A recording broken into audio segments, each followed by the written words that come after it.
Hey guys, how's it going? It's Rush. It's NHL talk. Let's get going. NHL 15 has finally been announced. Monday, they showed it off. And let's get to the good things that they talked about already and that we know of the game. One, it's coming to next-gen systems. I think there would have been a serious outcry and they would have seriously been dropping the ball in the 1-2% chance that they didn't come to next-gen systems. They didn't feel ready for it. We the fans, would have been pissed that hockey would have still been left last gen. So that didn't happen, thank God. So we're getting it on Xbox One, PS4. There'll be downgraded versions for 360, PS3. How downgraded, I don't know. We'll see about that. I plan on getting the one version, not the 360. Obviously, I love to have a hockey game and a game that I'm going to invest hundreds of hours in on next gen as soon as possible. The biggest thing about the game, the biggest change, besides hopping next gen, obviously the announcers. They're getting rid of Billy Clement, Gary Thorne. We've been complaining about them for quite a long time, to say the least. They just get repetitive. They rehash the same lines. They add feels like 25 new lines a game. It doesn't feel like, I mean, maybe it's a lot more, but it really, you keep hearing the same shit over and over again, and it drives you up a wall. And to their defense, I'm only going to defend them one time. It's the way they, write the game and how they put the lines in.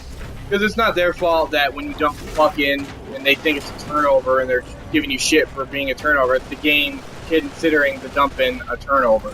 Stuff like that. Or the game teaching about you taking too many penalties but you're winning and treating it like you're losing. It's really not.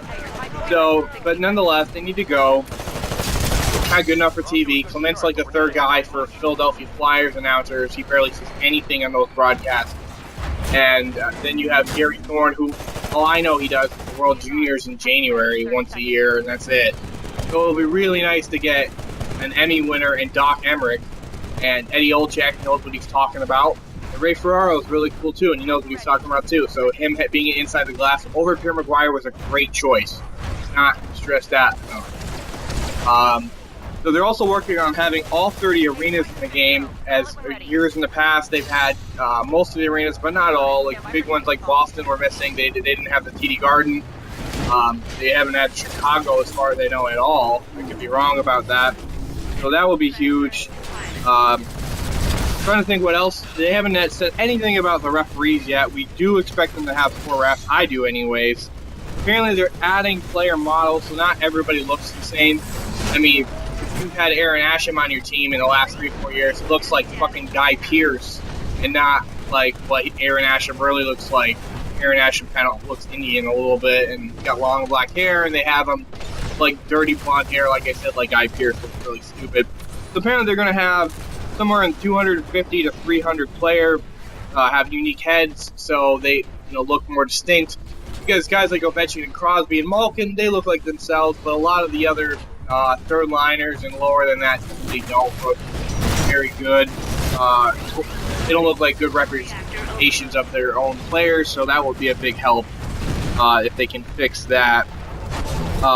They're overhauling the puck physics, so that would be a big help. I mean, just last night, the puck was bouncing around like a basketball in one scenario, and that was just utterly stupid. That stuff happens. Apparently there's going to be new toe drags, a bunch of new little things they're going to add. Player intelligence is also being communicated visually. Carriers will, with their head, and pucks and stick in positions to receive a pass. Board play isn't being overhauled. EA still plans to turn up the dial back on suction so players don't get pinned to the boards from behind when they have a step on other players. He also thinks the new AI behavior sound result is a better puck support around scrums. That's from Game Informer on their article about 23 things we know about NHL. So I'm pretty excited about the game. I'd love to see some footage. I just hope a cover player gets on there that I actually like. I hate Cuban. I don't care for the Bruins, so I don't want any of them on the cover. Bruce Bergeron or any of that shit. So yeah, it seems like they're going in the right direction. The announcers is huge. I cannot stress that enough. Thank you for fixing that. Please continue to fix the other big problems. Thank you guys for watching the video. Rush out. Take care.